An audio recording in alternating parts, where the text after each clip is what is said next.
নতুন একটা সকাল, কতই না নতুন স্বপ্ন আর এগিয়ে যাওয়ার পথ নিয়ে শুরু হয়।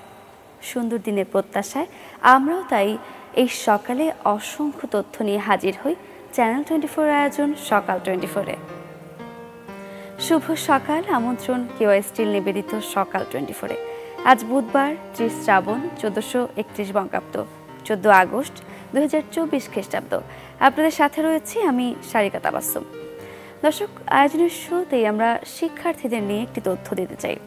আজ থেকে পুরো দমে খুলছে দেশের সব প্রাথমিক বিদ্যালয়। এ তথ্য জানিয়েছেন প্রাথমিক ও গণশিক্ষা বিভাগের গণসংযোগ কর্মকর্তা মাহবুবুর রহমান।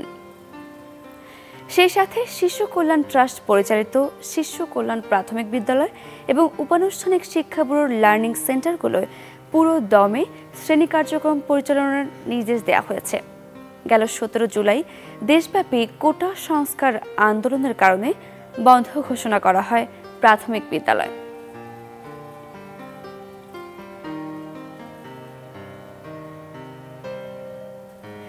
দর্শক, এবার একটু পত্রিকার তথ্যগুলো আমরা দেখে নেব। আমাদের হাতে রয়েছে বরাবরের মতোই কয়েকটি পত্রিকা। সমকাল দিয়ে শুরু করছি।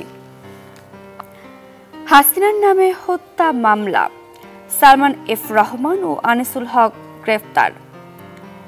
মুদি দোকানি আবু সায়েদ হত্যা মামলায় আসামি যারা, বিবেকের তাড়নায় সচেতন নাগরিক হিসেবে মামলাটি করেছি বলেছেন আমির হামজা শাতিল। 15 আগস্টের ছুটি বাতিল হলো, হতাহতের ঘটনায় শোক প্রস্তাব গ্রহণ। গভর্নরের সর্বোচ্চ বয়সসীমা থাকছে না, তৈরি হচ্ছে আহত নিহতের তালিকা। পুলিশের শীর্ষ পদে ব্যাপক রদবদল, সাবেক এসবি প্রধান, ডিএমপি কমিশনার সহ বাধ্যতামূলক অবসরে 4 কর্মকর্তা। রাজধানীর 11 থানার ওসি সহ 18 পরিদর্শক বদলি। সাইদকে গুলি করার ঘটনায় ব্যবস্থা গ্রহণ শুরু। চলতি হিসাবে ঘাটতি থাকা 7 ব্যাংকে বিশেষ সুবিধা বন্ধ। এস আলম গ্রুপের প্রভাবে 7টি ব্যাংক কেন্দ্রীয় ব্যাংকে চলতি হিসেবে ঋণাত্মক রেখে বিনা বাধায় লেনদেন করছিল। দর্শক, এই ছিল সমকালের প্রধান শিরোনামগুলো। সমকালের পরে আমরা প্রথম আলোর শিরোনামগুলো দেখব। ইসলামী ব্যাংকের 50,000 কোটি টাকাই এস আলমের পকেটে। নিয়মকানুন ভেঙে 7 বছরে এই টাকা বের করে নিয়েছে এস আলম গ্রুপ ও স্বার্থ সংশ্লিষ্টরা। ফলে তারল্য সংকটে প্রতিদিন জরিমানা দিচ্ছে ব্যাংকটি। নিজেদের নিয়ন্ত্রণে নেয়ার পর ইসলামী ব্যাংকে প্রায় 10,000 কর্মকর্তা নিয়োগ দিয়েছে এস আলম গ্রুপ। ঋণ হিসেবে অর্থ ব্যয় করতে তৈরি করা হয় নতুন নতুন প্রতিষ্ঠান। এমন দেশ গড়তে চাচ্ছি যেটা একটা পরিবার, ঢাকেশ্বরী মন্দিরে প্রধান উপদেষ্টা ডক্টর মোহাম্মদ ইউনূস। অন্তর্বর্তী সরকারের প্রধান উপদেষ্টা ডক্টর মোহাম্মদ ইউনূস বলেছেন, আইনের দৃষ্টিতে সবাই সমান, বিভেদ সৃষ্টি করার কোনো সুযোগ নেই। গণতান্ত্রিক অধিকার ও মানবাধিকার প্রতিষ্ঠাই তার সরকারের মূল লক্ষ্য। দর্শক, সাবেক মন্ত্রী আনিসুল হক ও উপদেষ্টা সালমান গ্রেপ্তার, তাই নিয়ে প্রথম আলোতেও শিরোনাম করা হয়েছে এবং সেই সাথে 15 আগস্ট শোক দিবসের ছুটি বাতিল, এটি নিয়েও শিরোনাম করা হয়েছে প্রথম আলোতে। বাসাও নিরাপদ নয়, গুলিতে মৃত্যু 6 নারী ও মেয়ে শিশুর। নিহতদের মধ্যে 6 জন নারী, কিশোরী ও মেয়ে শিশু। গুলিবিদ্ধ হন 18 থেকে 20 জুলাইয়ের মধ্যে। প্রথম আলোর শিরোনামগুলো তো এক নজরে আমরা জেনে নিলাম, এবারে আমরা কালের কণ্ঠের শিরোনামগুলো জেনে নেব। হাসিনা সহ 7 জনের নামে হত্যা মামলা। রাজধানীর মোহাম্মদপুরে আবু সায়েদ নামের এক মুদি দোকানের গুলিবিদ্ধ হয়ে মৃত্যুর ঘটনায় সাবেক প্রধানমন্ত্রী শেখ হাসিনা সহ 7 জনের বিরুদ্ধে আনা হত্যার অভিযোগ এজাহার হিসেবে নথিভুক্ত করার নির্দেশ দিয়েছে আদালত।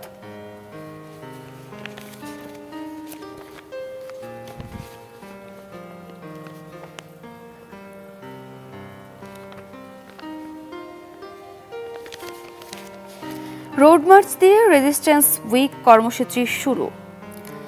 এবার 4 দফা দাবি আন্দোলনকারীদের। বৈষম্য বিরোধী ছাত্র আন্দোলন, 15 আগস্ট জাতীয় শোক দিবস পালন না করার সিদ্ধান্ত। দর্শক, এবারে আমরা দেখব দৈনিক ইত্তেফাকের শিরোনামগুলো। জ্বালানি তেলের মজুদ কমছে, আমদানি নিয়ে অনিশ্চয়তা। বিপিসির কাছে বিদেশি কোম্পানিগুলোর পাওনা ৬,০০০ কোটি টাকা। ডলার সংকটে পরিশোধ করতে পারছে না, বিল পরিশোধ না করলে সেপ্টেম্বরে তেল পাঠাবে না কোম্পানিগুলো।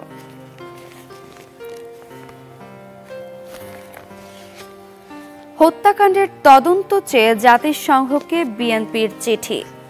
ছাত্র জনতার আন্দোলনের মুখে পালিয়ে যাওয়া শেখ হাসিনা সরকারের সংগঠিত সব হত্যাকাণ্ডের আন্তর্জাতিক তদন্ত চেয়ে জাতিসংঘকে চিঠি দিয়েছে বিএনপি। দর্শক, এই ছিল দৈনিক ইত্তেফাকের শিরোনামগুলো। বাকি শিরোনামগুলো মোটামুটি একই, আমরা প্রত্যেকটি পত্রিকাতেই দেখছিলাম। এবারে আমরা সব শেষে বণিক বার্তায় চলে যাব। টেলিফোনে আড়ি পাতা সংস্থা এনটিএমসির গর্হিত কাজ বন্ধ হবে কি? জাতীয় টেলিযোগাযোগ পর্যবেক্ষণ কেন্দ্র যাত্রা করে ২০১৩ সালের ৩১ জুলাই। এর উদ্দেশ্য ছিল দেশের সাইবার অপরাধ নিয়ন্ত্রণ, জাতীয় নিরাপত্তার স্বার্থে টেলিযোগাযোগ সম্পর্কিত দিক নির্দেশনা, পর্যবেক্ষণ ও অন্যান্য সরকারি গোয়েন্দা সংস্থাকে সহযোগিতা করা। সালমান এফ রহমান ও সাবেক আইনমন্ত্রী আনিসুল হক গ্রেফতার।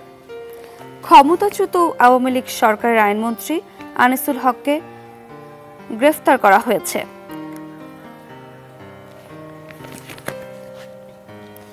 বাংলাদেশ ব্যাংকের নতুন governor doctor Ahsan H Mansur. Bangladesh ব্যাংকের গভর্নর হওয়ার সর্বোচ্চ বয়সসীমা ছিল ৬৭ বছর। গতকাল অন্তর্বর্তী সরকার উপদেষ্টা পরিষদের সভায় সে বয়সসীমা তুলে দেওয়া হয়েছে।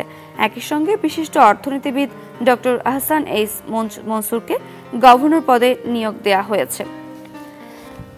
দর্শক, এই ছিল মোটামুটি আজকের দিনের সব প্রধান শিরোনামগুলো। এবার একটু আমরা আবহাওয়া বার্তায় চলে যাব।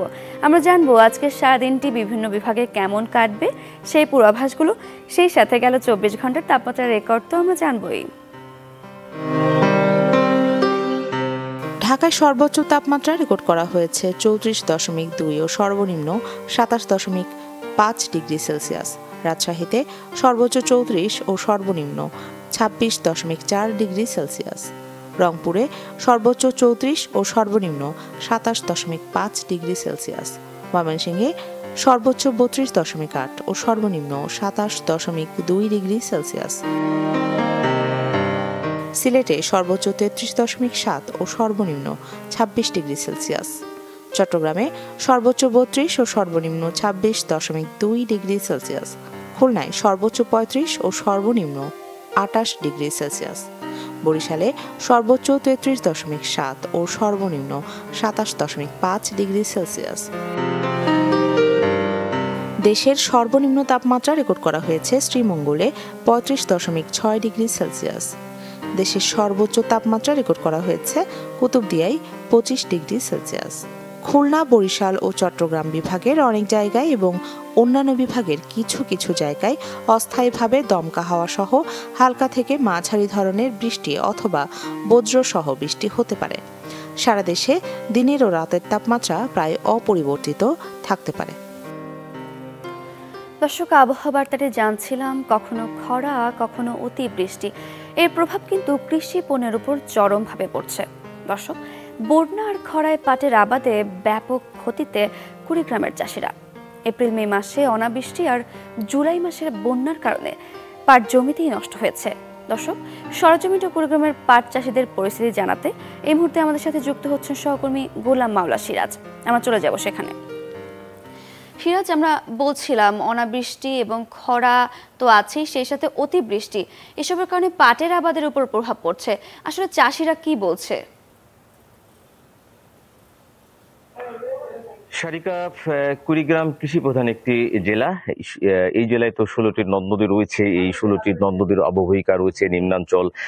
মূলত কৃষির উপর নির্ভরশীল কিন্তু এখানকার বেশিরভাগ মানুষ। কিন্তু প্রতি বছর যে বন্যার যে তাণ্ডব বলা যায়, তাণ্ডবে মানুষ দিশেহারা হয়ে পড়ে। এবারও কিন্তু সেই ঘটনাটি ঘটেছে। এবারও যে কয়েক দফা বন্যা, এই কয়েক দফা বন্যায় কিন্তু কুড়িগ্রামে কৃষিতে ক্ষতি হয়েছে ১০৫ কোটি টাকারও বেশি। আর এই যে ১০৫ কোটি টাকারও বেশি যে ক্ষতি হয়েছে, যার প্রায় বেশিরভাগ অর্থাৎ কৃষি অফিস থেকে, কৃষি অধিদপ্তর থেকে খবরটি নিয়েছি, যে তথ্যটি নিয়েছিলাম, আমাদেরকে যেটা জানিয়েছিল যে একেবারে পাটের যে শুরু যখন আবাদে, তখনই কিন্তু একটা খরার ধাক্কায় পড়েছিল এখানকার কৃষকরা। তারপরে তো বন্যা, এবারে কিন্তু 17,950 হেক্টর জমিতে পাট চাষের লক্ষ্যমাত্রা ধরা হলেও খরার কারণে কিন্তু 17,256 হেক্টর জমিতেই কিন্তু পাটের আবাদ হয়েছিল। তারপরে যে খরা, পরে যে বন্যা আসলো, এই বন্যায় যে ক্ষতি হয়েছে, আমরা একটু কৃষকের সঙ্গে একটু কথা বলতে চাই। এই যে পাটের তো আবাদ করেছেন এবার এবং পাট ধুচ্ছেন, দেখলাম সব মিলে এবার পাটের কি অবস্থা একটু ওইদিক। পাটের অবস্থা আমাদের কুড়িগ্রাম জেলায় প্রচুর খরা, এবং পরপর খরাতে আমরা দিশেহারা হয়ে গেছি, পাট চাষ করতে পারি নাই, এবং পরপর 2-4 বার বন্যা, আরো ক্ষতিগ্রস্ত। বিগত পাটের বাজার না হয় আমরা অনেক পাট চাষ থেকে আগ্রহ হারিয়ে ফেলেছি। যদি বর্তমানে সামনে আমরা বাজার পাই, তাহলে সামনের দিকে আমরা পাট চাষের আগ্রহ প্রকাশ করব। আমরা আশা করি আমাদের জন্য পাট চাষের পারিশ্রমিক মূল্য, ন্যায্য মূল্য পাই, এবং কুড়িগ্রাম জেলায় 56 হেক্টর জমিতে আমরা ক্ষতিগ্রস্ত হয়েছি। এর পুষিয়ে নেওয়ার জন্য সরকার যেন যথাসাধ্য চেষ্টা করে। যে সারিকা শুনছিলেন যে আসলে পাট চাষিরা যেটা বলছেন যে এবারে যে পরপর যে বন্যা, এই বন্যার যে ক্ষতি, সেই ক্ষতি পুষিয়ে নিতে সরকারের তারা সহযোগিতা আহ্বান করছেন। আমরা আরেকজন কৃষকের সঙ্গে একটু কথা বলতে চাই যে এবারের যে ক্ষয়ক্ষতি হয়েছে, সব শেষে এবার পাটে কতটুকু লাভ হবে বা কতটুকু লোকসান হবে, কি ভাবছেন? ভাই, পাট তো আমরা ধরছি, কিন্তু আমরা যে ধুতেছি, কিন্তু আসলে মানে খুব খারাপ লাগতেছে যে আমরা পাটের যে হারে আমরা ক্ষতিগ্রস্ত হচ্ছি, এই অনুপাতে তো দেখা যায় যে আমাদের মনে হয় যে খরচটা উঠবে কিনা সন্দেহ। তবে আমরা আশা করি, বাংলাদেশে 56 হেক্টর পাটের নাকি ক্ষতি হয়েছে শুনতে পারতেছি কুড়িগ্রাম জেলায়। যাই হোক, সামনে যদি আমরা পাটের ন্যায্য মূল্য পাই, আশা করি যে আমরা সামনে 2025 সালে আমরা পাট বেশি করে আবাদ করার চেষ্টা করবো আর কি। সারিকা, এই সব কৃষক কিন্তু একই কথা বলছেন যে এবারে বন্যায় যে ক্ষতি, এই ক্ষতি যদি সহযোগিতা করে সরকার, তাহলে হয়তো সামনে আরো এই আবাদ বাড়বে। সর্বশেষ যে তথ্যটি দিয়ে রাখি, এবারে কিন্তু বন্যায় প্রায় 21,000-এরও বেশি কৃষক কিন্তু শুধু পাটেই ক্ষতিগ্রস্ত হয়েছে। যার 10,000 মেট্রিক টনেরও বেশি পাট কিন্তু পচে গেছে, বন্যায় পুরোপুরি পচে গেছে।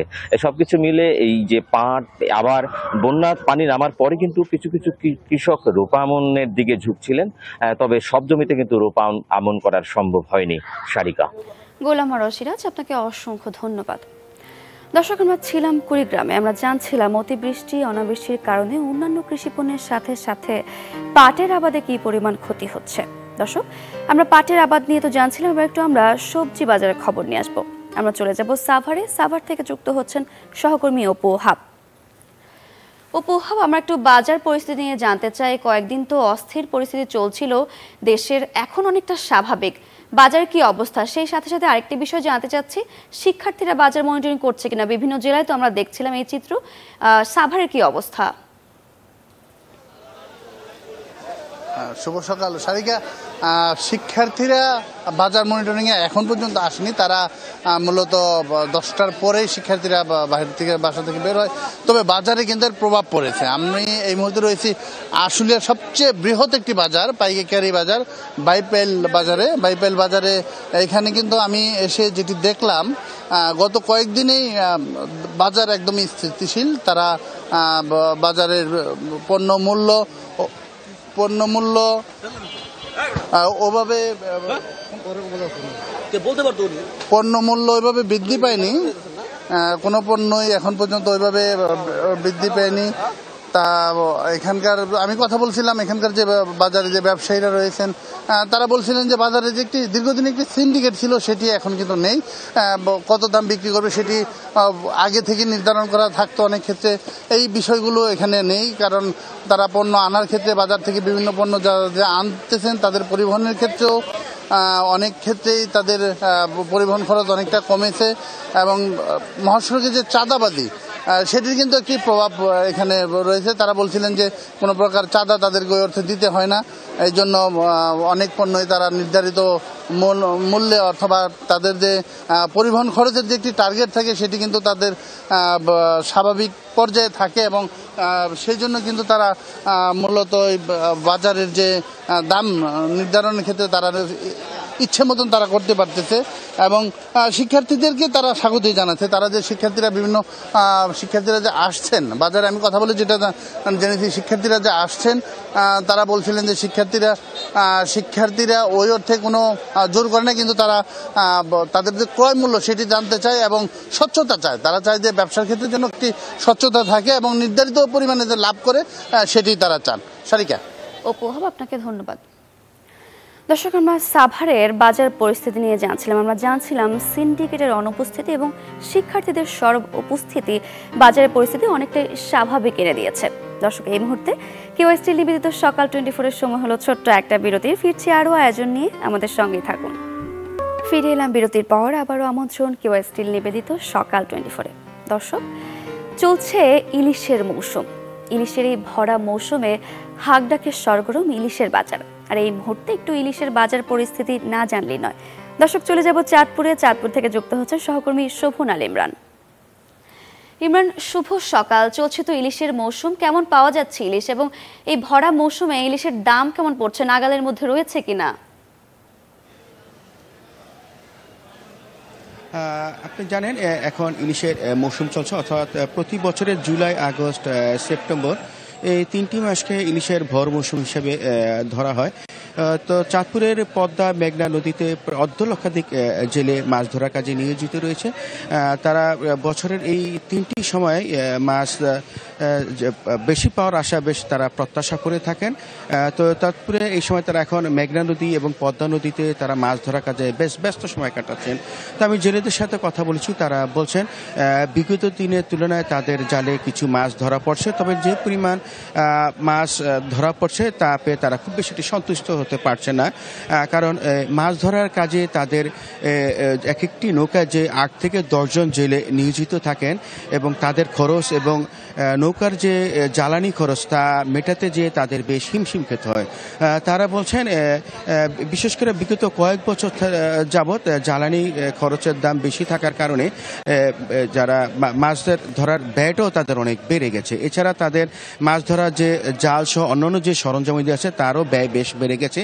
কিন্তু মাছের যে সরবরাহ আসলে অত একটা তারা বাড়েনি। তারা বলছেন যদি মাছ ধরার কাজে যেসব ট্রলার নিয়োজিত রয়েছে এইসব জ্বালানি তেলের দাম যদি কিছুটা কমানো হয় এবং মাছ ধরার যে জাল সহ অন্যান্য যে সরঞ্জামাদি রয়েছে সেগুলো যদি একটু দাম যদি কমানো হয় তাহলে জেলেদের মাছ ধরাটা একটা সার্থকতা আসবে। তারা বলছেন আসলে এইসব ব্যয় মেনটেন করতে যে তারা ন্যায্য মূল্য পাচ্ছে না। আমি যদি আজকের যদি একটি বাজার দরটা জানি, আমি এই মুহূর্তে রয়েছি চাঁদপুর জেলা শহরের অন্যতম একটি বৃহৎ মৎস্য বাড়িতে, যেটি বড়সেন এলাকা অবস্থিত। ব্যবসায়ীরা জানিয়েছেন আজকে 1 কেজি পরিমাপের যে ইলিশ রয়েছে সেটি বিক্রি হচ্ছে 1600 থেকে 1700 টাকা দরে, আর 1.5 কেজি পরিমাপের ইলিশ বিক্রি হচ্ছে 2000 থেকে 2200 টাকা দরে। এছাড়া 700 থেকে 800 গ্রামের ইলিশ যেটি রয়েছে সেটি বিক্রি হচ্ছে 1250 থেকে 1300 টাকা দরে। ব্যবসায়ীরা বলছেন মাছের সরবরাহ সন্তোষজনক না থাকে, দাম বেশ ঊর্ধ্বমুখী। সরবরাহ বাড়লে দাম আরও ক্রেতাদের সাধারণ ক্রেতাদের হাতে নাগালে চলে আসবে বলে তারা জানিয়েছেন। তো এই ছিল চাঁদপুর থেকে সর্বশেষ খবর। শোভন আল ইমরান, আপনাকে ধন্যবাদ। দর্শক, আমরা ইলিশের বাজার পরিস্থিতি নিয়ে আমরা জানছিলাম ইলিশের মৌসুম চললেও মাছের সরবরাহ কম থাকা ইলিশের দাম অনেকটা অসন্তোষজনক। দর্শক, এবার একটু আমরা ঝালকাঠির পেয়ারা বাগানের খবর নিয়ে আসবো। ক্রেতা সংকটে ভুগছে ঝালকাঠির ভীমরুলি গ্রামের ঐতিহ্যবাহী ভাসমান বাজার। বছরের সময়ে কয়েক কোটি টাকার পেয়ারা কেনা বেচা হলেও এবার ভাটা পড়েছে। এতে বিপাকে উৎপাদন ও ব্যবসায়ীরা। দর্শক, আমরা একটি প্রতিবেদন দেখে আসবো। ঝালকাঠি সদরের ভীমরুলি গ্রামের ভাসমানী বাজারের ঐতিহ্য শত বছরের। অন্যান্য পণ্য বছর জুড়ে কেনাবেচা হলেও এখানকার বিশেষ আকর্ষণ পেয়ারা, যা পাওয়া যায় জুলাই ও আগস্টে। নানান জাতের পেয়ারা ভর্তি নৌকা পানিতে ভাসিয়ে বিক্রির কার্যক্রম চালান ব্যবসায়ীরা। যদিও এবছর খুব একটা সাড়া মেলেনি, কারণ চলমান অস্থিরতা। আমদানি রপ্তানিটাও একটু কম ছিল। কিছুদিন আগে 200 টাকা করে মন গেছে, 100 টাকা করেও মন গেছে যখনকার ঝামেলা ছিল। তা এখনকার একটু ঝামেলা বুঝাইছে, এর কারণে এখন 400 টাকা 500 টাকা করে মন আছে। পেয়ারাও কম হয়েছে, আর পেয়ারার দামও যতটা থাকা দরকার সেভাবে নাই। আগের মতো ভিড় না থাকলেও অনেকেই এসেছেন ভাসমান এই বাজারে। জানান অপরূপ এই দৃশ্য দেখে মুগ্ধ তারা। এখানে এসে ভালোই লাগছে, কিন্তু একটু কম, পরিমাণটা কম। যেরকম আমরা দেখেছিলাম সেরকম এসে পাইনি, হয়তো দেশের সার্বিক পরিস্থিতির কারণে হয়তো তারা আসতে পারেনি। পরিবেশটা খুব সুন্দর, মানে ভিতরকার আর কি নিরিবিলি একটা পরিবেশ, বৃষ্টি পড়তেছিল, একদম প্রাকৃতিক যে ব্যাপারটা বলে যে পেয়ারা গাছ থেকে পাড়া, তারপরে এই যে পুরো বাজারটা বসছে, বাজারে পুরো দেখা, এই পুরো ব্যাপারটা আমরা খুব ভালোভাবে আজকে উপভোগ করতে পারছি আর কি। পেয়ারা চাষে কৃষিভিত্তিক কর্মসংস্থান গড়ে তোলার আশ্বাস দিলেন কৃষি সম্প্রসারণ অধিদপ্তর। এই পেয়ারা চাষকে জনপ্রিয় করার জন্য বিশেষ করে এখানে যাতে গ্রাফটিং পদ্ধতিতে উন্নত জাত বাড়ি পেয়ারা, 2 থাই পেয়ারা এসব জাতের আবাদ সম্প্রসারণেরও কিন্তু উদ্যোগ গ্রহণ করা হয়েছে। এতে করে কিন্তু পেয়ারার চাষ কিন্তু বেড়ে যাচ্ছে এবং অনেকেরই কিন্তু কর্মসংস্থানের সুযোগ সৃষ্টি হচ্ছে। এবছর জেলায় 562 হেক্টর জমিতে 6700 হেক্টর পেয়ারা উৎপাদনের লক্ষ্যমাত্রা নির্ধারণ করেছে কৃষি সম্প্রসারণ অধিদপ্তর। Desk report, channel 24। দর্শক, ঝালকাঠির পেয়ারা বাগান নিয়ে জানছিলাম, সেই সাথে অনেক তথ্য জানলাম। এবারে কেওয়াইসি নিবেদিত সকাল 24-এর সময় হলো বিদায়ের। দেখা হবে নতুন দিনে নতুন সব তথ্য আর আয়োজন নিয়ে। সে পর্যন্ত ভালো থাকুন, সুস্থ থাকুন। শুভ সকাল।